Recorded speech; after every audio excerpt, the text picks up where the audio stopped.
यस कार्यक्रमका प्रायोजक राष्ट्रिय वाणिज्य बैंक। आफ्नो भनेको आफ्नै हुन्छ। शिवम सिमेन्ट, क्वालिटीको मामलामा नो कम्प्रोमाइज।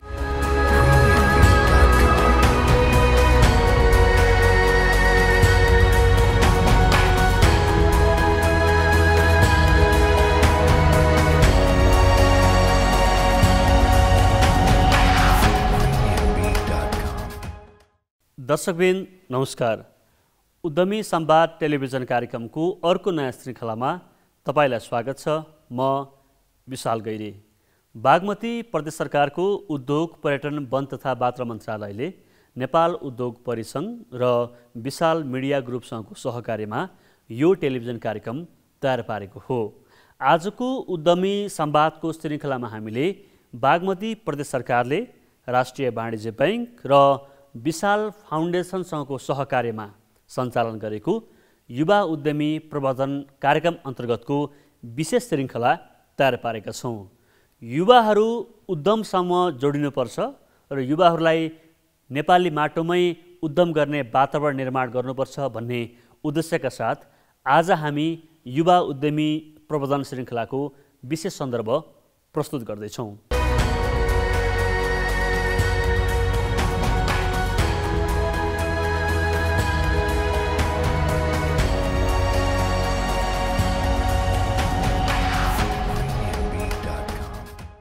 बागमती प्रदेश सरकारका उद्योग, पर्यटन, वन तथा वातावरण मन्त्रालयका आदरणीय सचिव हाम्रो डाक्टर सिन्धु प्रसाद ढुङ्गानाज्यू, म उहाँलाई आसन ग्रहणको लागि आग्रह गर्न चाहन्छु।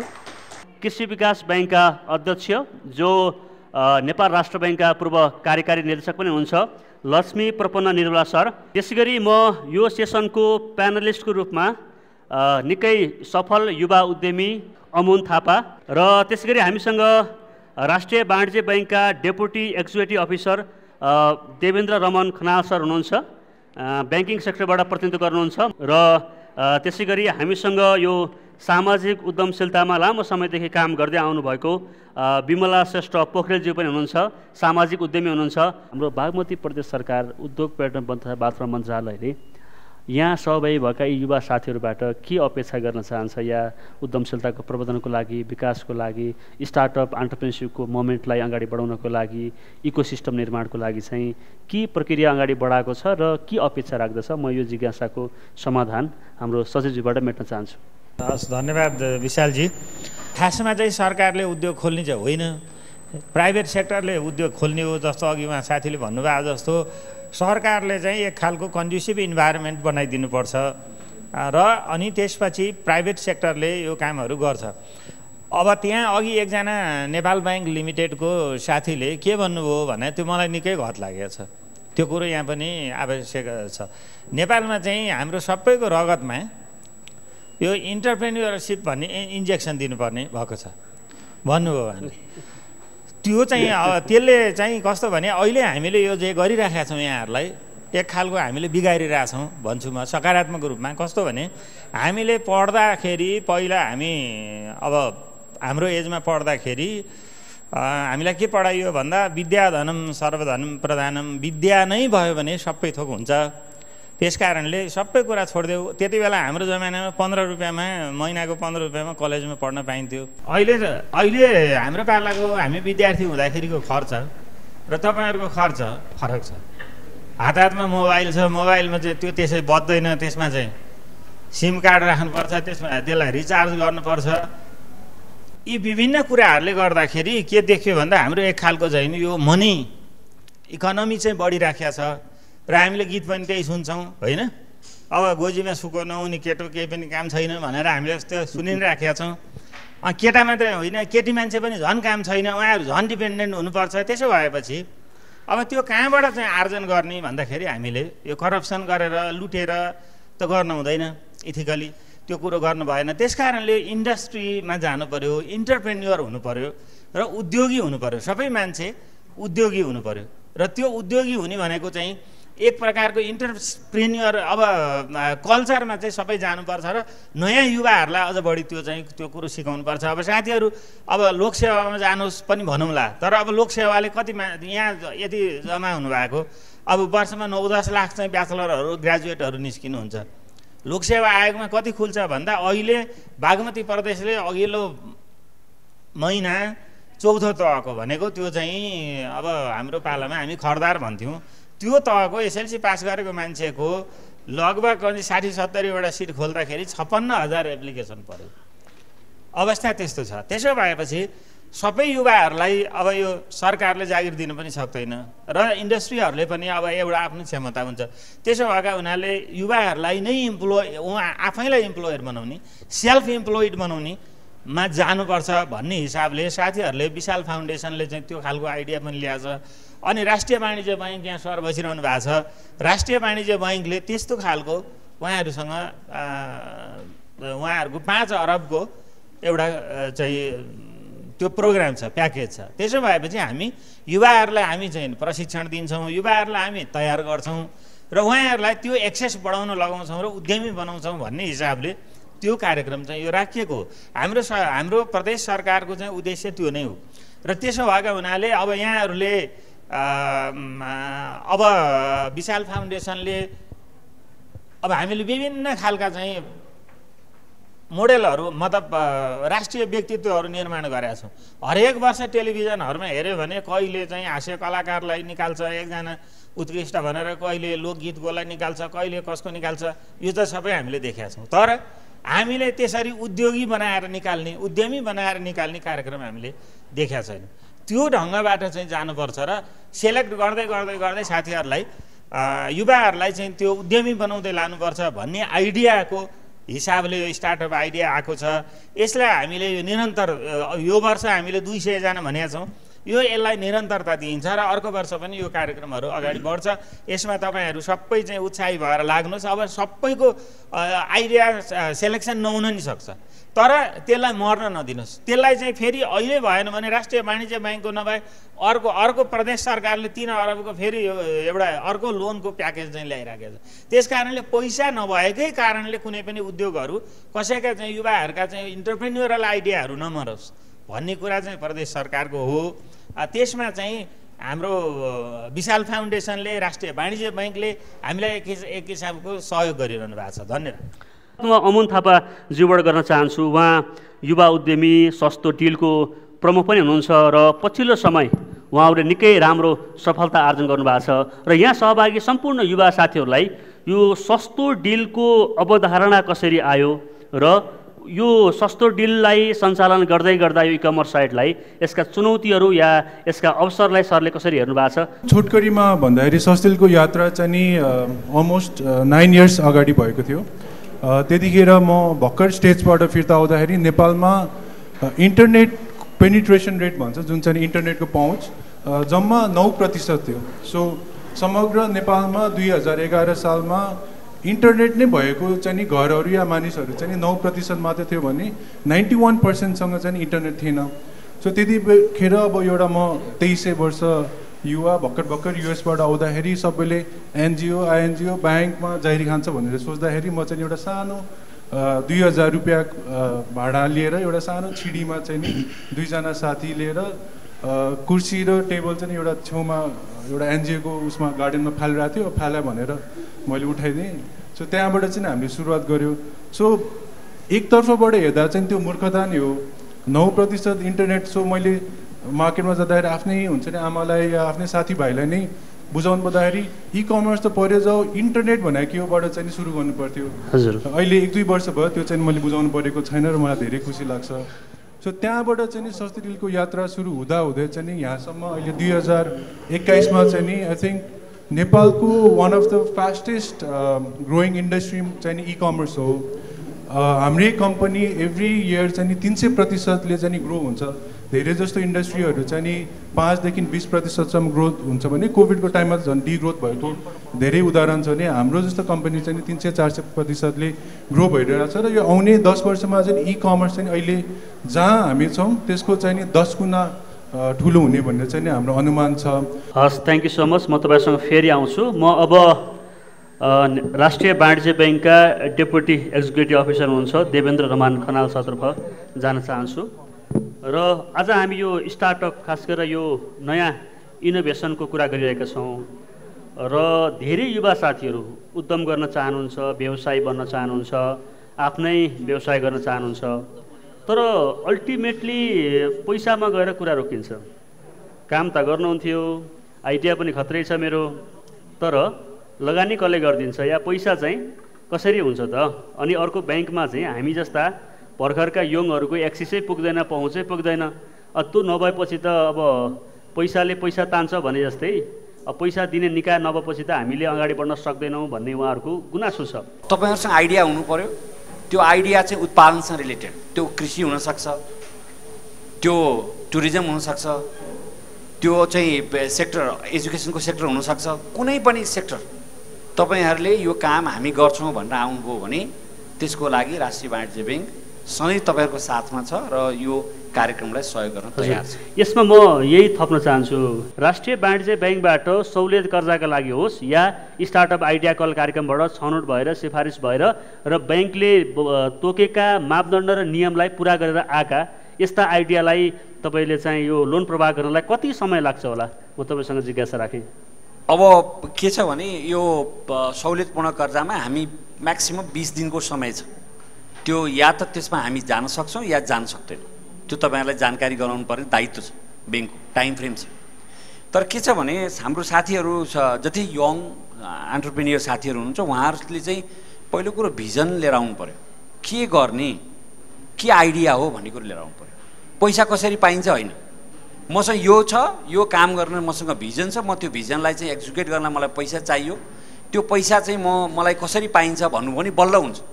यो दिने भनेको सिड मनी हो। यो सिड मनी चाहिँ तपाईँहरूलाई यो कामको लागि मलाई यति पैसा चाहिन्छ, म यो काम गर्नलाई, मलाई अफिस खोल्नलाई, मलाई फर्निचर किन्नु पऱ्यो, मलाई अफिस खोल्नलाई चाहिँ कम्प्युटर किन्नु पऱ्यो, मैले त्यसपछि यो काम गर्छु, मलाई यति यति खर्च लाग्छ भन्नुभयो भने ब्याङ्कले चाहिँ त्यो हिसाबमा सपोर्ट गर्छ। अब साथीहरूको चाहिँ कस्तो भयो भने उहाँहरू चाहिँ के काम गरे हुन्छ भन्ने, तपाईँहरू त अब ट्रेनिङ लिएर आउनुहुन्छ, कतिजना साथीहरूले एन्टरप्रेन्योरसिप पढाइमा पनि, कलेजको पढाइमा पनि पढ्नु भएको छ है, कसरी एन्टरप्रेन्योरसिप बिल्डअप गर्ने, के काम गर्न सकिन्छ, काम गर्नलाई के चाहिँ स्टेपहरू छ भन्ने छ। अब कुरा के रह्यो भने तपाईँहरू जब भिजन, आफ्नो भिजन जुन माइन्डमा सेटअप छ त्यो भिजनलाई तपाईँहरू उतार्नुहोस्, आफ्नो एउटा प्लानमा उतार्नुहोस्। त्यो प्लानमा उतारिसकेपछि तपाईँ के काम गर्ने, त्यसलाई बजारमा त्यो सामान चाहिँ मैले त्यो सामान खरिद गर्नु पऱ्यो भने कति पैसा पर्छ होला, त्यसको स्किम बनाउनुहोस्। त्यो स्किम बनाइसकेपछि त्यो स्किम सेल गर्नुहोस्। ठुल्ठुलो बिजनेसम्यानहरूले पनि अहिले हामी कहाँ आएर त्यो अहिले तपाईँहरूको नयाँ आइडियाको मात्रै होइन, ठुल्ठुला बिजनेसम्यान पनि हामी कहाँ आएर उहाँहरूको स्किम सेल गर्ने हो। त्यो स्किमलाई हामीले विश्वास गर्ने हो, त्यो विश्वासको बेसमा हामीले इन्भेस्टमेन्ट गर्ने हो। हस्, धन्यवाद सर। म सरसँग पछि आउँछु। म अब हाम्रो विमला श्रेष्ठ पोखरेलज्यूतर्फ जान चाहन्छु। सामाजिक उद्यमशीलतामा निकै राम्रो काम गर्नुभएको छ र खास गरेर हामी आज सामाजिक उद्यमशीलता, यो स्टार्टअप आइडियाको कुरा गरिरहेका छौँ। म विमला म्यामसँग जिज्ञासा राख्न चाहन्छु, अहिले खास गरेर यो उद्यमशीलतामा देखेका चुनौतीहरू, किनभने आज धेरै युवा साथीहरू हामीसँग हुनुहुन्छ, तपाईँले काम गर्दै गर्दा चाहिँ तपाईँले महसुस गरेका चुनौती र अवसर के हुन् स्टार्टअप आइडियामा? आजभन्दा 15 वर्ष अगाडि जब मैले सुरु गरेँ त्यति बेला मलाई स्टार्टअप भन्ने शब्द पनि थाहा थिएन र यस्ता कार्यक्रमहरू पनि हुँदैन थियो है। चुनौती भनेको नै यो हो कि तपाईँले चाहिँ त्यो चुनौती देखेर नै त्यसको चाहिँ समाधान खोज्नुहुन्छ, त्यही नै एन्टरप्रेन्योरशिप हो जस्तो मलाई लाग्दछ। समस्याहरू धेरै छन् तर तपाईँ जस्तो जवानीहरूबाट नै त्यसको समाधान चाहिँ हुनुपर्दछ। त्यही भएर एन्टरप्रेन्योरशिप भन्ने कुरा, विशेष गरी सोसल एन्टरप्रेन्योरशिप, सामाजिक उद्यमशीलता भनेको यही नै हो कि हामीले एउटा खालि ट्रेडिसनल बिजनेसको रूपमा मात्रै कुनै कुराहरू होइन सुरु गरेर खालि पैसा कमाउने मात्र चाहिँ मुख्य उद्देश्य होइन है। हो, बिजनेसमा तपाईँहरू सबैलाई थाहा छ प्रफिट भएन भने त्यसलाई बिजनेस भन्न मिल्दैन, right? But how do you use यो प्रफिट अनि what kind of problems are you trying to solve in the society होइन। मेरो चाहिँ मुख्य उद्देश्य त्यही नै थियो र अहिले पनि त्यही नै छ। सायद उत्तर म यहीँ राख्नुपर्छ। हस्, धन्यवाद दिन चाहन्छु विमला श्रेष्ठ पोखरेलज्यूलाई। अब म अघि मैले उल्लेख गरे जस्तै सहभागीको तर्फबाट म प्रश्न जिज्ञासा लिन्छु। यदि तपाईँहरूसँग कुनै स्टार्टअप आइडिया कल अनि युवा उद्यमशीलता, तपाईँको सोचको बारेमा केही तपाईँको प्रश्न छ भने एकदमै उठेर हात उठाएर आफ्नो प्रश्न जिज्ञासा राख्न आग्रह गर्छु। So my question is to Mr. Amun Thapa sir. Like how powerful can the e-commerce market in Nepal as compared to other countries which are developed countries? Because our country is developing countries, right? So what are the challenges and how powerful we can have e-commerce site? मेरो प्रश्न चाहिँ Amun दाइलाई नै हो। मैले स्टार्टअपमा एउटा एकदम देखेको problem भनेको चाहिँ जुन रेजिस्ट्रेसनको फेज हुन्छ नि, रेजिस्ट्रेसनको फेजमा चाहिँ जुन अन्डरस्ट्यान्डिङको प्रब्लम्सहरू हुन्छ होइन, जस्तै त्यो प्यानमा जाने हो कि भ्याटमा जाने हो कि अथवा पुँजी कति राख्ने हो होइन, भविष्यमा त्यसलाई फेरि मैले चेन्ज गर्नुपर्छ कि, त्यो कुरामा चाहिँ एकदमै प्रब्लम्स आइरहेको हुन्छ। सो हजुरले पनि आफ्नो इनिसियल फेजमा चाहिँ त्यो रेजिस्ट्रेसनको प्रोसेसमा चाहिँ मतलब कहाँबाट इन्फर्मेसन पाउनुभयो होइन, अथवा त्यसमा फेस गर्नुभएको प्रब्लम्सहरूको बारेमा सेयर गरिदिनु। How do you define entrepreneur, अनि is it the completely new thing that no one has ever thought of, or can be the same thing that someone could have started but can be done differently? हामी युवा भनेको अरू केही नभए पनि एउटा जोस भन्ने चिज चाहिँ हामीमा सबैभन्दा अत्याधिक हुने गर्छ, खास गरेर मेरै उमेरको व्यक्तिहरूमा। सो यही कुराहरू गर्दै गर्दाखेरि जस्तै अब नेपालमा उद्यमशीलता गर्दाखेरि अघि सरकै एउटा प्रश्नमा अलिकति मैले थप्न चाहेँ, जस्तै यसमा सोर्स फोर्स लाग्नेका कुराहरू आउन सक्छन् र विभिन्न कुराले गर्दाखेरि भनौँ न एउटा उद्यमशीलता गर्न चाहँदाखेरि हामीलाई अत्याधिक भार पर्नेदेखि लिएर चुनौतीको धेरै कुराहरू हुन्छ र इन्भेस्टमेन्ट पाउन पनि अनेक कठिनाइको सामना गर्नुपर्ने हुन्छ। र यस्तै हुँदाहुँदै पनि हामी युवाले चाहिँ कसरी चाहिँ आश्वासित हुने कि हामीले चाहिँ सरकारी निकाय जस्तै राष्ट्र ब्याङ्क होस् चाहे जेसुकै होस् बाट चाहिँ हामीले समर्थन पाउन सक्छौँ राम्ररी भनेर। हस्, धन्यवाद। अहिले तपाईँहरूलाई चाहिँ कस्तो लाग्छ नेपालमा भएको चिज र इन्टरनेसनल प्लेटफर्ममा पनि भएको चिजहरूमा, लाइक इ कमर्स नेपालमा दराज, सस्तो डिल, यस्तो अहिले सयौँ इ कमर्स साइटहरू छ। What do you think about international प्लेटफर्महरू नेपालमा ल्याउँदा? लाइक अमेजन अफिसियल्ली नेपालमा आएको छैन, इन्डियामा छ। What do you think? Like अब यही कुरा गर्दा चाहिँ अब राइड सेयरिङ एपहरू नेपालमा अहिले आई थिङ्क 10वटा छ। अहिले फर्स्ट चाहिँ हाम्रो टुटल हो, तर पछि पठाउ नेपालमा आउँदा चाहिँ टुटल चाहिँ अलिकति बिजनेसमा ल्याक भएको अवस्था छ। र यसरी नै अरू पनि धेरै चिजहरू छन्, लाइक अहिले ई सेवा जस्तो वालेट्सहरू टन्नै छ नेपाली। हामीले पेटिएम ल्याउन सक्छौँ नेपालमा, पेपाल ल्याउन सक्छौँ, जसले गर्दा चाहिँ हामीलाई इन्टरनेसनल लेभलमा चाहिँ मार्केटिङ गर्न सजिलो हुन्छ। तपाईँहरूले चाहिँ यो इन्टरनेसनल प्लेटफर्म नेपालमा ल्याउँदा चाहिँ नेपाली मार्केट डाउन हुने हो कि जस्तो लाग्छ कि आउनु हुँदैछ? अब म हाम्रो प्यानलिस्टतर्फ नै फर्किन चाहन्छु। धेरै प्रश्नहरू हाम्रो अमुन थापाज्यूलाई केन्द्रित गरेर आएको छ। हाम्रो आविष्कार पाण्डेज्यूलाई चाहिँ यो कतिको सहज छ यस्तो इ कमर्स साइटको रेजिस्ट्रेसन प्रक्रियाको भन्ने विषयमा सवाल गर्नुभएको छ भने, हाम्रो सन्दीप सुवालज्यूले चाहिँ इन्टरनेसनली राम्रोसँग वेल तरिकाले चलिरहेका तर नेपालमा आउन नसकेका के कारणले आउन सकिरहेका छैनन् र त्यहाँको सिनारी र नेपालको सिनारीलाई कसरी हेर्नु भएको छ भनेर हाम्रो होल प्यानलिस्टले पनि सोध्नु भएको छ। र म स्पेसल्ली म अमुन सरलाई दुईवटा प्रश्नको केन्द्रमा रहेर जवाफ दिन आग्रह गर्छु। 2016मा जब अलिबाबा नेपालमा आयो त्यतिखेर चाहिँ नि म माथि धेरै प्रश्न उठाएको थियो मेरै इन्भेस्टर्सले, मेरो बोर्डले, मेरो साथीभाइले अब के गर्छस् भन्ने चाहिँ धेरै ठुलो क्वेसन थियो। किनभने अलिबाबा भने यस्तो जायन्ट हो कि त्यो जहाँसुकै जाओस्, नेपालमा होइन कि जहाँसुकै जाओस् उसले चाहिँ तहल्का मचाउँछ भन्ने एउटा उदाहरण नै थियो। सो नेपालमा आउँदाखेरि पनि उसले मलाई जहाँसम्म लाग्छ 2 अर्ब रुपियाँ छिराएर इनिसियल क्यापिटल, हामी यहाँ 2000 रुपियाँ रेन्टबाट सुरु गरेको, आउँदाखेरि 2 अर्ब रुपियाँ छिराउने, प्लस उसको आफ्नै भनौँ न वर्ल्डको बेस्ट टेक्नोलोजी। उसलाई भोलि चाह्यो भने आकाशमा ड्रोनदेखि लिएर सबै उडाउनु उसँग छ रेडी होइन, र टिम र अनुभव। सो ऊ आउँदाखेरि चाहिँ नि हामीले एउटा कुरा चाहिँ नि एउटा के बुझ्यो भने इनफ्याक्ट यसले चाहिँ नि इन्डस्ट्रीलाई चाहिँ नि धेरै राम्रो गर्छ। किनभने मलाई त्यतिखेर चाहिँ नि 2011देखि 16सम्म एकदमै चुनौती चाहिँ कहाँ थियो नि, बजारमा गएर सबैजनालाई अनलाइनमा आउनुहोस् भन्न चाहिँ नि मलाई एकदमै धेरै टाइम एनर्जी गइरहेको थियो र यो टेक्नोलोजी पनि कस्तो हुनुपर्छ भन्ने मलाई थाहै थिएन। सो जब अलिबाबा आयो त्यसपछि भर्र सबैजना नाबिल ब्याङ्कको अनिल केशर साई हुन्छ कि तल एउटा सानो पसलले हुन्छ, सबैजना इ कमर्सको पछाडि कुदेर आयो दराजले गर्दाखेरि। सो त्यसले गर्दा दराज मात्र नभइकन त्यही मानिसहरू मौका पनि आयो। टेक्नोलोजीकै कुरा गर्दाखेरि 2015-16मा चाहिँ नि सस्तो डिलको जे टेक्नोलोजी छ यो चाहिँ नेपालको बेस्ट भनेर मैले ठान्थेँ भने एकैचोटि अब वर्ल्डको बेस्ट टेक्नोलोजी आउँदैन, ल आकाश पातालको फरक रहेछ। युजरको तर्फबाट र भेन्डरको तर्फबाट र हाम्रै इम्प्लोइको तर्फबाट सिस्टम प्रोसेसदेखि लिएर धेरै कुराहरूमा। सो त्यसले गर्दा चाहिँ मैले आफैले नै ल अब करोडौँ रुपियाँ यसमा खर्च गर्नु पऱ्यो, यस्तो हुनु पऱ्यो भनेर त्यहाँदेखि अहिलेसम्म पनि र आउने 5 वर्ष पनि दराजको टेक्नोलोजीलाई कसरी जित्ने भन्नेतिरै लागेँ। त्यो दौरानमा एउटा हुन्छ नि नयाँ कुरा पनि भयो, फ्लिपकार्टसँग भेट्ने मौका पाएँ र फ्लिपकार्ट वालमार्टको धेरै कुरा मैले यहाँ भित्राउने पनि पाएँ।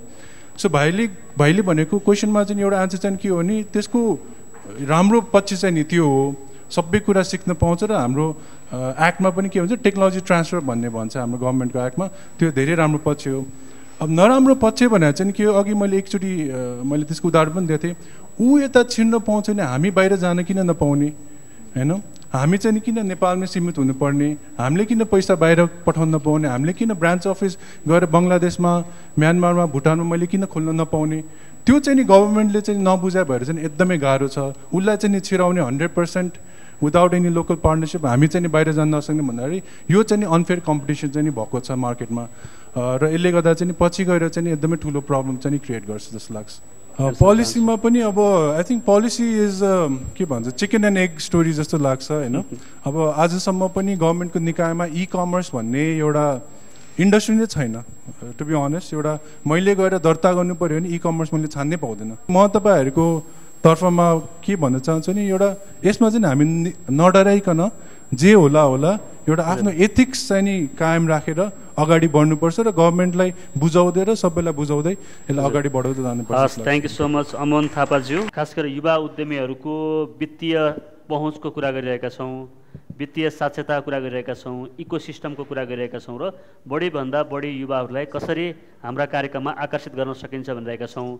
अब लक्ष्मी प्रपन्न निरौला सर नेपाल राष्ट्र ब्याङ्कको कार्यकारी निर्देशकबाट अवकाश प्राप्त गरेपछि अहिले कृषि विकास ब्याङ्कको अध्यक्ष हुनुहुन्छ र लामो समयदेखि यो फाइनेन्सियल एक्सपर्ट पनि भन्छु म, यो वित्तीय विज्ञ पनि हुनुहुन्छ। यो नेपालका युवाहरूको वित्तीय क्षेत्रमा पहुँचलाई सरले कसरी हेर्नु भएको छ र यो पहुँच बढाउन के गर्नु पर्ला? धन्यवाद। पहुँचभन्दा अगाडि नेपालको यो business environment, startup business environment चाहिँ कस्तो होला त होइन, त्योबाट अलिकति सुरु गर्दा उपयुक्त हुन्छ। नेपालको चाहिँ पहिला जिडिपी स्ट्रक्चरमा जाउँ। जिडिपीको स्ट्रक्चरमा के थियो भन्दाखेरि हिजो कृषि प्रधान थियो, अहिले कृषिबाट चाहिँ हामी सिफ्ट भएर सर्भिस सेक्टरले चाहिँ जिडिपीको चाहिँ ठुलो हिस्सा मोर देन 50% सर्भिस सेक्टरले चाहिँ ओगटेको छ। त्यसले गर्दा स्टार्टअप बिजनेस गर्दाखेरि चाहिँ पहिलो प्राथमिकता सर्भिस सेक्टर हुँदछ, जस्तो हाम्रो उहाँले पनि आएर सर्भिस सेक्टरमै पहिला चाहे त्यो इ कमर्स भए पनि सर्भिस सेक्टरमा नि जानुभयो। त्यसले गर्दाखेरि स्पेस त्यहाँ छ होला भन्ने चाहिँ मलाई लागेको छ। अब आयो फाइनेन्सियल एक्सेसमा युथहरूको चाहिँ पेनिट्रेसन के छ त भन्दाखेरि फाइनेन्सियल इन्क्लुजनमा जाने। इन्क्लुजन भनेको 2 वे हो, एक्सेस भनेको 1 वे ट्राफिक हो। जस्तो हामीले खाता खोल्यौँ कर्जा पाउँदैनौँ, बचत गर्ने पैसा जिर्ने भने अब त्यो होइन, फाइनेन्सियल इन्क्लुजनमा जाने हो होइन। इन्क्लुजनमा जाने भनेको चाहिँ खाता पनि खोल्ने हो र कर्जा पनि पाउने हो।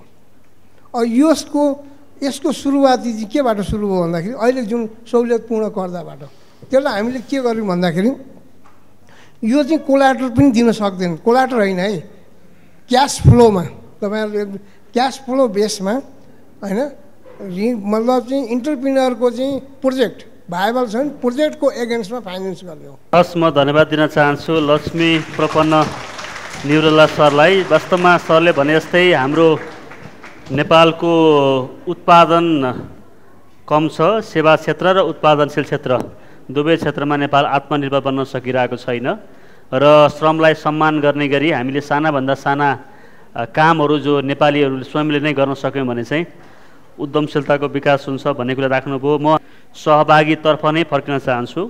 मेरो प्रश्न चाहिँ सचिवज्यूलाई छ।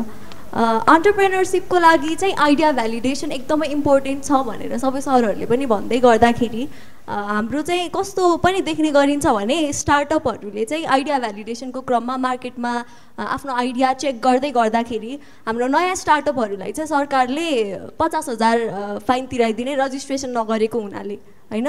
सो यो आइडिया भ्यालिडेसन रजिस्ट्रेसन नगर्दा आइडिया भ्यालिडेसनको इन्भाइरोमेन्ट हुनको लागि चाहिँ कतिको जरुरी छ जस्तो लाग्छ? अब म अतिथिज्यूतर्फ नै फर्कन चाहन्छु। हामीसँग सचिवजी हुनुहुन्छ। खास गरी इकोसिस्टम र पोलिसीको विषयमा गभर्मेन्ट किन यति कमजोर छ, म सचिवबाट जिज्ञासा मेट्न चाहन्छु। अब सरकार भनेको पनि अब हाम्रो चाहिँ चलन कस्तो भइसक्यो भने सरकार सबै कुरा गएर सरकार र राज्य यो दुईटा शब्द, अनि एउटा मालपोत कार्यालयमा समस्या पर्या हुन्छ सिँगै सरकारलाई, त्यो खालको अवस्था छ। तपाईँले भन्नुभयो जस्तो एकदम गभर्नेन्समा हामी आइडियल छौँ भन्ने कुरा चाहिँ होइन।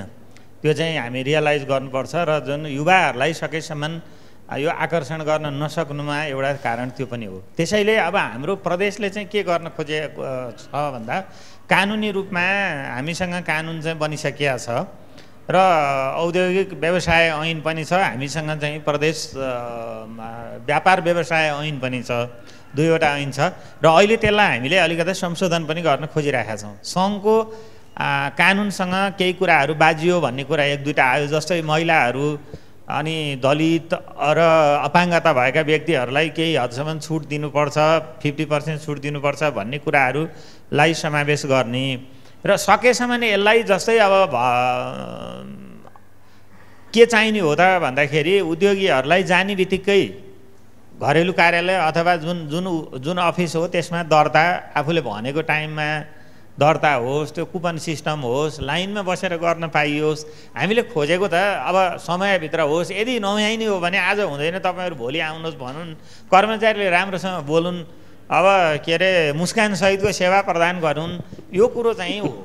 अब म आफू अर्को ठाउँमा गएँ भने पनि म त्यो अपेक्षा राख्छु र हामीले हाम्रा 13वटा घरेलु कार्यालय छन्। एउटा चाहिँ हाम्रो उद्योग निर्देशनालय छ जुन चाहिँ 5 करोडसम्मको हाम्रो घरेलु कार्यालयहरूले नै दर्ता गर्छन्। त्योभन्दा माथिको पुँजी भयो भने प्रदेश निर्देशनालयले गर्छ र उहाँहरूलाई हाम्रो एकदमै अनवरत ओरिएन्टेसन त्यही छ। अहिले उहाँहरूलाई चाहिँ हामीले भनेकै त्यही छ, त्यो ढङ्गबाट। त्यही पनि अब कस्तो छ भने जनशक्तिको हिसाबले कर्मचारीहरू कम छन्। अनि एउटै अब काठमाडौँमा गयो भने अहिले हामीले वाणिज्यको दर्ता चाहिँ वाणिज्य विभागले गर्दो रहेछ। काठमाडौँ भ्यालुको 3टा, त्यसलाई चाहिँ 3वटा अफिस हाम्रो आफ्नै घरेलुले दिनुपर्छ भनेर हिजो छलफल राखेका थियौँ। अब कर्मचारी हामीसँग कम छ, हामी गर्नै सक्दैनौँ, एकदमै इरिटेसनमा छन् कर्मचारीहरू। तर अब त्यसो भनेर जागिर खाएर बसेपछि त मलाई रिस उठ्यो भनेर भन्नु त पाइँदैन। त्यस कारणले हाम्रो दिमागमा जसरी मैले अघि इन्टरप्रेन्योरसिपको इन्जेक्सन दिनुपर्छ भने नि, हामी कर्मचारीहरूलाई चाहिँ एक प्रकारको यो कस्टमर्स आर अलवेज राइट भन्ने खालको यो व्यावसायिक कुराको इन्जेक्सन कर्मचारीहरूलाई पनि दिनुपर्ने छ। किनभने त्यो हामी चाहिँ सेवा दिन बस्या हो, उहाँहरू सेवा लिन आउनुभएको हो, उहाँहरूको हामी सेवक हो। राष्ट्र सेवक भन्न त भनिया छ, सेवक भने नोकर भने हो, राष्ट्र भने जनता भने हो, जनताको नोकर भने हो राष्ट्र सेवक भनेको। तर ऊ चाहिँ त्यहाँ पुगेपछि मालिक जस्तो हुन्छ र सेवाग्राहीहरूलाई चाहिँ उसले त्यो खालको सेवा दिएको हुँदैन। त त्यसलाई चाहिँ एक प्रकारको त्यो व्यवहारमा कानुनले मात्रै हुँदो रहन्छ, नीतिले मात्रै हुँदो रहन्छ, संस्थाले मात्रै हुँदो रहन्छ, व्यवहारले पनि फरक पार्छ।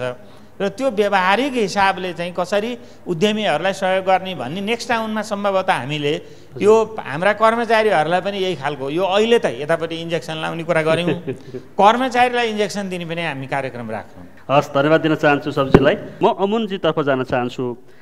हामीले अहिले सरकार फ्रेन्डली भएन या बैंक वित्तीय संस्था फ्रेन्डली भएन भनेर युवा साथीहरूले भन्नुभएको छ र हरेक ठाउँमा हामीले सुरुमा हामीले समस्याबाटै हुन त अघि हाम्रो बिमलाजीले पनि भन्नुभयो समस्या भयो भने नै त्यसको समाधान कसरी गर्ने भनेर हामी प्लान गराउँछौँ र त्यही समस्या समाधानको लागि एउटा बिजनेस बन्छ, एउटा चाहिँ योजना बन्छ र हामी इन्डस्ट्री सुरु गर्न सक्छौँ भन्नुभयो होइन। म तपाईँको जान चाहन्छु। खास गरेर जस्तो तपाईँलाई कहिले काहीँ लाग्दैन जस्तो हामी युवाहरू साथी पनि हामी पनि युवै छौँ, उहाँहरू पनि युवै हुनुहुन्छ सोचका हिसाबले, जस्तो युवाहरूलाई पहिला हामीले भोलि होइन आज चाहिने, साँझ होइन अहिले चाहिने, चेकमा होइन क्यासमा चाहिने, छिटो नतिजा खोज्ने, छिटो एम्बिसियस हुने, छिटो नतिजा खोज्दाखेरि चाहिँ जब तपाईँको चाहिँ सफल हुँदैन तब एकदमै तपाईँको निराश हुने। भनेको जसरी एउटा हवाईजहाजको फ्लाइट राम्रो हुन्छ त्यसको ल्यान्डिङ पनि राम्रो हुनुपर्छ, तर युवाहरूको सोचको जुन बिजनेस छ त्यो स्टार्टिङ एकदमै राम्रोसँग हुने तर ल्यान्डिङमा चाहिँ क्रास हुने अथवा एक्सिडेन्ट हुने सम्भावना देखिन्छ। तपाईँलाई यो विषय कस्तो लाग्छ? कतै युवाहरूमा पनि केही समस्या देखिया हो कि के लाग्छ तपाईँलाई? एकदमै सही कुरा गर्नुभयो। हामीले अनि सरले भने जस्तो धेरै जस्तो हामी अब सरकारी निकायलाई फिङ्गर पोइन्ट गर्ने चाहिँ नि हाम्रो घर परिवारमा नराम्रो बानी छ। अब सरकारलाई चाहिँ हामी फिङ्गर पोइन्ट गर्छौँ, त्यसले गरेन तर हामी मध्ये कतिजना चाहिँ नि सिंहदरबारमा अगाडि उद्योगको कार्यालयमा अगाडि उभिएर सर म यो कुरा बुझाउँछु भनेर कतिजनाले गरेका छ भने कसैको हात उठ्दैन। हामीले नै प्रयास चाहिँ नि गरेका छैनौँ। उहाँले भन्नु खोजेर चाहिँ नि समयको कुरा चाहिँ नि यस इट टेक्स टाइम। यहाँ संसारमा धेरै कुराहरू छ जुन चाहिँ आजको भोलि गर्छु भन्ने पनि गर्न सक्दैन। यो चाहिँ सुरुवात हाम्रो निन्द्राबाटै हुन्छ। हामी राति सुत्दाखेरि चाहिँ अब चाँचबाट सुत्छु, अब चाँचबाट उठ्छु भन्दाखेरि राति निन्द्रा चाहिँ चाँचबाट आउनु पऱ्यो, सपना पनि चाँचबाट जानु पऱ्यो भने मिल्दैन हैन। अब खाने खाएपछि डाइजेसन प्रोसेस पनि आफ्नै बडीले आफ्नै प्रोसेसमा गर्छ राइट। त्यस्तै गरी बिजनेस पनि is the same thing, it takes time, it takes process. यो इन्डस्ट्रीलाई ल्याउने मैले अघि एउटा उदाहरण दिएँ, इ कमर्स संसारकै सबभन्दा ठुलो इन्डस्ट्री, संसारकै सबभन्दा धनी मान्छे सबै अहिले तपाईँ हेर्नुहोस् टप 10 धनी मान्छेहरूमा टप 8 जना चाहिँ आइटी र इ कमर्स इन्डस्ट्रीकै छन् हैन। त्यही पनि नेपालमा अहिले इ कमर्स इन्डस्ट्री नै छैन भन्दाखेरि चाहिँ नि अब हामी हार मानेर होइन कि हामी के बुझ्नु, इट टेक्स टाइम। अनि टाइम चाहिँ नि कहाँ लाग्छ नि, अहिले म पनि पहिला 23 वर्ष ठिटा हुँदाखेरि चाहिँ नि एकदमै रिसाएर तैँले यस्तो गर्नुहोस् तैँले गर्नुहोस् सरकार भनेर फेसबुकभरि लेखेर हुन्छ नि एउटा कार्यकर्ताको रूपमा म प्रस्तुत हुन्थेँ भने अहिले 3-4 वर्षमा एउटा मेरो परिवर्तन चाहिँ के छ नि, अब चाहिँ नि म सकेसम्म सरकारलाई कसरी बुझाउने, अहिले इ कमर्स पोलिसी ड्राफ्ट भइरहेछ, त्यो ड्राफ्टलाई म 1 वर्षदेखि म 20वटा मिटिङमा गएपछि हरेकचोटि 20चोटि त्यही एउटा प्रश्न हुन्छ, मेरो त्यही एउटा जवाफ हुन्छ। सरकारले युवा उद्यमशीलता विकासमा के गर्न सक्छ, के गर्नुपर्छ, निजी क्षेत्रले के गर्नुपर्छ, बैंक वित्तीय संस्थाले के गर्नुपर्छ र तपाईँ हामी युवा साथीहरूले पनि के गर्नुपर्छ भन्ने विषयमा छ। म अब देवेन्द्र रमन खनाल सरतर्फ जान चाहन्छु। मेरो चाहिँ भनाइ के छ भने सबैलाई साथीहरूलाई के, पहिलो कुरा हाम्रो सोचमा परिवर्तन हुनु पर्यो, हाम्रो युवाहरूको सोचमा परिवर्तन हुनु पर्यो। तपाईँ हामीले के सोच्नु पर्यो भने अहिले तपाईँ हामीलाई हाम्रो बुवा आमाले गरेको इन्भेस्टमेन्ट आजको दिनमा है यो लेभलसम्म, यो ग्रेजुएट हुने मास्टर्स लेभलसम्म पढाउँदाखेरि करिब करोडौँ रुपियाँको इन्भेस्टमेन्ट छ। यो इन्भेस्टमेन्ट बुवा आमाको व्यक्तिगत पनि होइन है, यो राज्यको इन्भेस्टमेन्ट हो। त्यो राज्यको इन्भेस्टमेन्टको रिटर्न कसरी दिने, त्यो राज्यको इन्भेस्टमेन्टको रिटर्न तपाईँहरू 20-22-25 वर्षको उमेर भइसकेपछि जब काम गरेर यो राज्यलाई चाहिँ जुन इन्भेस्टमेन्टको रिटर्न दिने बेला हुन्छ अनि सबैको अहिले पनि तपाईँहरूलाई सोध्यो भने मलाई लाग्छ 80% तपाईँहरूको सोचमा पहिलो कुरा छ अस्ट्रेलिया कसरी जाने, अमेरिका कसरी जाने, डिबी पर्छ कि पर्दैन भन्ने सोच छ। जब तपाईँले त्यो चिजलाई हटाइदिनुहुन्छ नि आफ्नो दिमागबाट कि म यो राज्यमा को दिएको अवसरलाई मैले कसरी सदुपयोग गर्ने, मैले चाहिँ राज्यमा यो अवसर पाएर यत्रो विधि अध्ययन गरेर यो लेभलमा हेर्नुहोस् बुवा आमाले एउटा बच्चालाई जन्माएर हुर्काएर यो लेभलमा आउँदा कति मेहनत गरेको होला, कति इन्भेस्टमेन्ट गरेको छ, आर्थिक सामाजिक इन्भेस्टमेन्ट, त्यसको रिटर्न कसरी दिने। संसारभरि त्यही हो नि, अमेरिकामा बसेर जन्मेको हुर्केको मान्छेले म जान्छु अर्को ठाउँ भन्छ र भन्दैन, अरू ठाउँमा गएर म चाहिँ त्यहाँ गएर कमाएर लिएर आउँछु भन्दैन, उसले इन्भेस्टमेन्ट लिएर जान्छ, मनी इन्भेस्ट गर्छ, तर मान्छे गएर त्यहाँ गएर त काम गर्दैन। तर हामी कहाँको चाहिँ एउटा पहिलो सबभन्दा ठुलो सोचमा परिवर्तन हुनु पर्यो हाम्रो यङहरूमा। यदि त्यो सोचमा परिवर्तन गर्न सकियो, अघि मैले अघिको साथीको चाहिँ प्रश्नमा पनि म यसलाई जोड्छु कि तपाईँको जोस चाहिँ यहीँ केही गरौँ भन्ने भयो भने राज्यका यस्ता चाहिँ अवसरहरू छन्। हेर्नुहोस् कृषिमा यति ठुलो बजेट छ, त्यो कृषिको बजेटलाई सधैँ ल्याप्सेस छ हाम्रो। अनुदानमा आएको चाहिँ कति त अनुदानको कामै गर्दैन मान्छेले, त्यसलाई मिसयुज गरिरहेछ, राज्यका सबै निकायहरू भनिरहेछन्। यति ठुलो अवसर छ कृषिमा काम गर्ने, यति ठुलो अवसर छ तपाईँ उत्पादनको अरू क्षेत्रमा काम गर्ने, जसलाई चाहिँ भ्यालु एडेड गरेर त्यही कृषिको प्रडक्टलाई भ्यालु एडेड गरेर लिएर जान सक्दैन त। त्यो भ्यालु एडेड गरेर लिएर जाने चाहिँ यति ठुलो अवसर छ, त्यो अवसरलाई किन युटिलाइज नगर्ने। अब त्यसको लागि सुरुको बेलामा तपाईँलाई आवश्यक पर्ने सिड मनी, म यसलाई ठुलो पैसा पनि भन्दिनँ, 15 लाखसम्म 10 लाखसम्मको पैसा ठुलो पैसा पनि होइन, तर यसो तपाईँहरू विचार गरेर हेर्नुहोस् त, त्यो एकजना चाहिँ भेजिटेबल सेलरले कालीमाटीको बजारबाट तरकारी लिएर आएर 5000 को तरकारी लिएर आएर उसको 4 जना 5 जनाको परिवार कस्तो राम्रोसँग पालिरहेछ, त्यसलाई अझ राम्रोसँग गर्न सक्यो भने अझ चाहिँ उसले बढी कमाइ गर्न सक्छ। भने 5000 को सामान ल्याएर 15000 रुपियाँ बिक्री गर्छ भने तपाईँ त्यसलाई 365 दिनले मल्टिप्लाई गरेर हेर्नुहोस् त्यसको क्यापिटल कति चाहिँ इन्जेक्ट गर्छ होला। त्यो मैले 10 लाख रुपियाँ 15 लाख रुपियाँलाई पनि त्यसरी यदि मल्टिप्लायर गर्न सक्नु भने तपाईँको इन्भेस्टमेन्ट त्यो करोडभन्दा बढीको इन्भेस्टमेन्ट हुन्छ। अनि त्यो इन्भेस्टमेन्टको रिटर्न चाहिँ आजको दिनमा आज बजारमा हेर्नुहोस् है, कति सहकारीहरूले अहिले पनि 18-20% लिइरहेछन्, अनअर्गनाइज सेक्टरमा 30% को ब्याज छ। त्यो ब्याजको आजको दिनमा राष्ट्रिय वाणिज्य ब्याङ्क है, मैले मेरो ब्याङ्कको कुरा गरिरहेको छु, तपाईँहरू जस्तो एन्टरप्रेन्योर आएर काम गर्न खोज्नुहुन्छ भने 2.61% छ ब्याज दर यङहरूको लागि, मेलहरूको लागि। फिमेलहरूको लागि भने त 1.61% छ। 1.61% भनेको के पैसा हुन्छ? तपाईँ नै हिसाब गर्नुहोस् त हाम्रो इन्फ्लेसन रेट कति छ अहिले अनर हामीले चाहिँ हेऱ्यो भने इन्फ्लेसन रेट नै हामीसँग 15-18% को इन्फ्लेसन होला। त्यस्तो बेलामा तपाईँलाई चाहिँ 1.61% को ब्याज दरमा चाहिँ तपाईँ पैसा पाइरहनु भएको छ। सोच चाहिँ तपाईँले ल्याउनु पर्यो, काम चाहिँ आफू गर्नु पर्यो। काम गर्ने त अवसर दिने हो राज्यले, यहाँका चाहिँ निकायहरूले, बैंक तथा वित्तीय संस्थाहरूले तपाईँहरूलाई चाहिँ सपोर्ट गर्ने हो। काम त आफै गर्ने हो नि, त्यो काम कसरी गर्ने भन्ने सोच चाहिँ तपाईँहरूमा हुनु पर्यो। हस्, म देवेन्द्र रमन खनाल सरलाई धन्यवाद दिन चाहन्छु। हामीसँग बागमती प्रदेश सरकार जो स्टार्टअप आइडिया कल कार्यक्रमको यो स्टार्टअप आइडिया कल कार्यक्रम यो उद्योग पर्यटन वन तथा वातावरण मन्त्रालयको चालु आर्थिक वर्ष 77-78 को स्वीकृत वार्षिक कार्यक्रम पनि हो र यो कार्यक्रम र यहाँ सहभागी सबै युवा साथीहरूलाई अन्तिममा मन्त्रालयको तर्फबाट केही सन्देश छ भने त्यो व्यक्त गर्न आग्रह गर्छु। सरकारको तर्फबाट जहिले पनि के छ भने त्यो ढोका चाहिँ खोलिदिनुपर्छ र यो आएका आइडियाहरूलाई चाहिँ ग्रहण गर्ने। र मैले यहाँहरूलाई एउटा के भनौँला भने हाम्रो पुर्खाहरूले हामीलाई के भनेर छ भन्दा 25 वर्षसम्म पढ्नुपर्छ, 25 वर्षदेखि 50 वर्षसम्म चाहिँ उमेर चाहिँ धन कमाउनुपर्छ भनेर छ। र त्यस पछाडि चाहिँ अनि धर्म कर्म गर्ने, वानप्रस्थ सन्यास यस्तो हुने, सबै माया मारेर एकदमै चाहिँ समाजका लागि लोक कल्याणका लागि काम गर्नुपर्छ भनेर यो बिचको उमेर 25 देखि 50 वर्षको उमेर भनेर हाम्रा पुर्खाहरूले भने। अब हाम्रो सरकारले चाहिँ 16 देखि अघि सरले भन्नुभयो 16 देखि 40 वर्ष हाराहारी त्यही उमेर हो।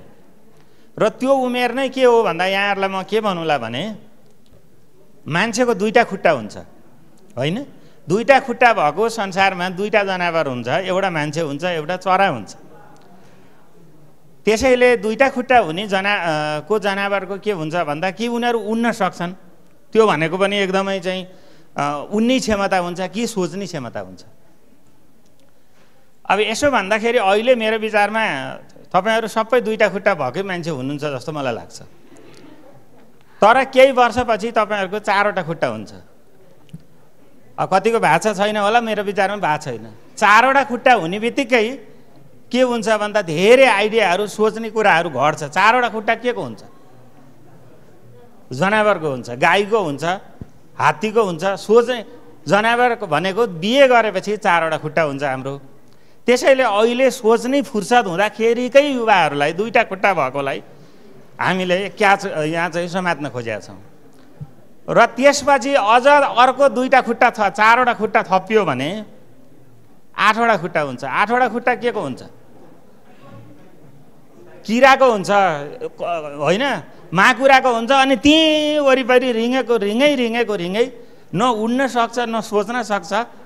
त्यस कारणले त्यो उमेर त्यहाँ नपुग्दैखेरि अहिलेका युवाहरूलाई हामीले यहाँ समात्न खोजेका छौँ। त्यस कारणले कृषि विकास बैङ्कको सरले भन्नुभयो पहिला त लौ न यो गरिदिनु पर्यो, बरु 2-4 पैसा तपाईँ लिनुहोस् भनेर बैङ्कमा गएर व्यवसायीहरूले जिउ गरेर लिनु पर्थ्यो। अहिले बैङ्कको म्यानेजर बिहान त मेरो विचारमा सिइओ पनि आउनुभयो होला, उहाँहरू नै आएर आउनुहोस् यहाँ हामीसँग पैसा छ तपाईँहरू लानुहोस् भनिरहनु भएको छ।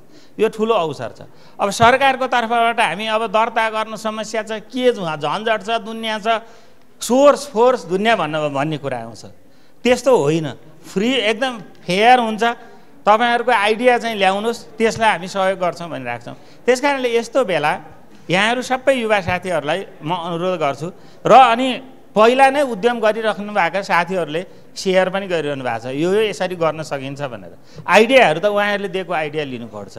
र त्यसो भएको हुनाले हामीले अब नयाँ नेपाल निर्माण गर्ने भनेको अब यो उद्यमशीलतामै जानुपर्छ। सबै आफ्नो सोसल एन्टरप्रेन्योर हुने हो कि अथवा फाइनेन्सियली अब कता के विभिन्न खालका यो चाहिँ एक प्रकारको एसेट क्रिएसन गर्ने कुरामा तपाईँहरूको चाहिँ हामी आह्वान गर्न चाहन्छौँ। तपाईँहरू चाहिँ यसमा लाग्नुहोस्।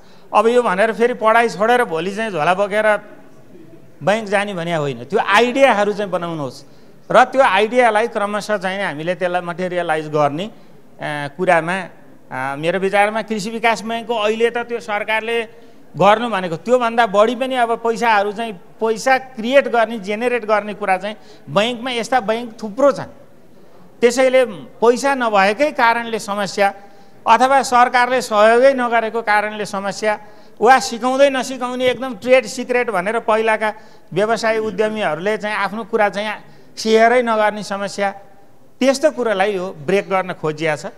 यहाँहरूको चाहिँ सुझाव प्राप्त रहोस्। हस्, धन्यवाद दिन चाहन्छु। बागमती प्रदेश सरकारका उद्योग पर्यटन वन तथा वातावरण मन्त्रालयका सचिव डाक्टर सिन्धु प्रसाद ढुङ्गानाज्यूलाई अब हामी कार्यक्रमको अन्त्यतर्फ आइपुगेका छौँ। यो सेसनको समापनको लागि म लक्ष्मी प्रपन्न निर्मल सरलाई आग्रह गर्न चाहन्छु। क्रिएसन चाहिँ कहिले हुँदो रहेछ भने सरले भन्नुभयो जस्तो 25 वर्ष 26 वर्ष अथवा 30 वर्षको उमेरसम्म क्रिएसन हुँदो रहेछ।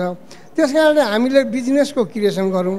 र यता वाणिज्य ब्याङ्कको साथी हुनुहुन्छ, म केन्द्रीय ब्याङ्कमा बसे पनि केही समय मैले नेपाल ब्याङ्कमा गएर पनि ब्याङ्क चलाएँ। त्यस कारणले गर्दा म एउटा यहाँहरूलाई के एस्योर गराउँछु भने ब्याङ्किङ इन्डस्ट्रीको तर्फबाट हामी हिजोसम्म आजको दिनमा पनि हामीले 4 पास गरेका या 10 पास गरेका मान्छेहरूको अरबौँको क्रेडिट फाइलहरू स्वीकृत गराएको छौँ। अरबौँको मतलब करोडमा होइन, अरबौँको क्रेडिट फाइल स्वीकृत गराएको छौँ। र तपाईँहरू जस्तो पढे लेखेको विभिन्न सेक्टरको हुनुहुन्छ होला, कोही डक्टर हुनुहुन्छ, कोही इन्जिनियर हुनुहुन्छ होला, कोही MBA गर्नुभएको होला, कोही BBA गर्नुभएको होला। तपाईँहरूले एउटा राम्रो क्रिएसन राम्रो प्रोजेक्टहरू बनाएर म यो प्रोफाइलको मान्छे हुँ, म यो गर्छु, रिस्कलाई यो लेभलले मिटिगेट गर्छु, मेरो क्यास फ्लो यो हुनेछ, मेरो चाहिँ प्रोजेक्टेड ब्यालेन्स सिटहरू यो हुनेछ भनेर तपाईँहरूले जब ब्याङ्कमा जानुहुन्छ नि मलाई लाग्छ कुनै पनि ब्याङ्करले तपाईँहरूको प्रोजेक्टलाई डिक्लाइन गर्दैन है। त्यस कारणले गर्दाखेरि तपाईँहरूले प्रोजेक्ट चाहिँ छान्न सक्नुपर्छ।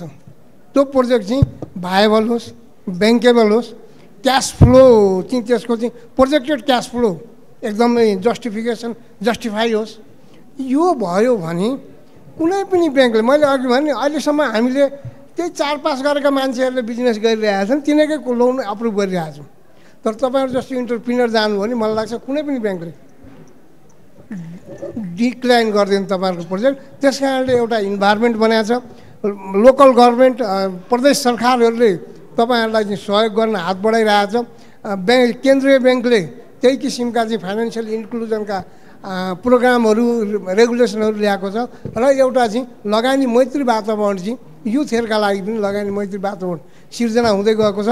यो अवसरलाई एउटा चाहिँ सही ढङ्गले सकारात्मक सोचको ढङ्गले उपयोग गरौँ। र भोलि हामी यतिमध्येकै धेरै साथीहरू, अघि हाम्रो योजना आएको उपाध्यक्षज्यूले 50% भन्नुभएको थियो, म चाहिँ होइन 100% नि, किनभने यहाँ सबै क्वालिफाइड राम्रो एजुकेसन पाएको गुड एजुकेसन पाएको चाहिँ भाइ बहिनीहरू हुनुहुन्छ। तपाईँहरू सबै भोलिको दिन होनहार इन्टरप्रिनर होइदिनुहोस्, यही नै मेरो शुभकामना छ। एकजना युवालाई उद्यमी बन्नका लागि आवश्यक हुने तपाईँको चाहिँ त्यो आइडिया भएको युथलाई आवश्यक पर्ने तालिम परामर्शदेखि वित्तीय पहुँचदेखि इकोसिस्टम निर्माण गर्नेदेखि दर्ता प्रक्रियामा सहजीकरण गर्नेसम्मका कुराहरू आजको छलफलमा आएका छन्। र सरकारको तर्फबाट पोलिसी लेभलको कार्यक्रमलाई सुधार्दै लैजाने कुराहरू आएको छ। निज क्षेत्रको तर्फबाट प्रतिकूलताभित्र अनुकूलता खोज्दै जोखिम मोल्ने बानी चाहिँ विकास गर्नुपर्छ भन्ने कुरा आएको छ।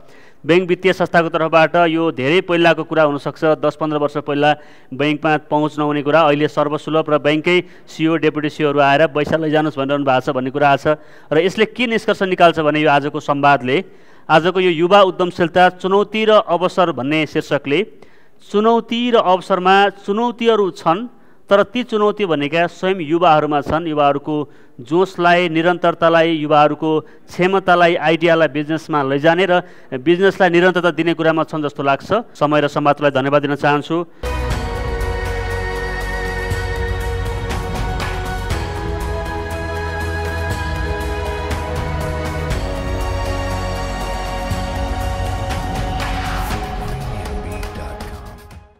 आजको संवाद श्रृङ्खला तपाईँलाई कस्तो लाग्यो? सल्लाह सुझाव र प्रतिक्रियाका लागि स्क्रिनमा दिएको इमेल र फोनमा प्रतिक्रिया दिन सक्नुहुन्छ। तपाईँ यो कार्यक्रम नेपाल टेलिभिजनको अनलाइन संस्करण र विशाल मिडिया ग्रुपको फेसबुक, ट्विटर, युट्युब र इन्स्टाग्राममा गएर पनि खोज्न र हेर्न सक्नुहुन्छ। अर्को हप्ता अर्को कुनै नयाँ विषय र प्रसङ्गका साथ आउनेछौँ। तबसम्मका लागि प्राविधिक समूहसहित म विशाल गिरी बिदा चाहन्छु। तपाईँको यो साता शुभ रहोस्। नमस्ते।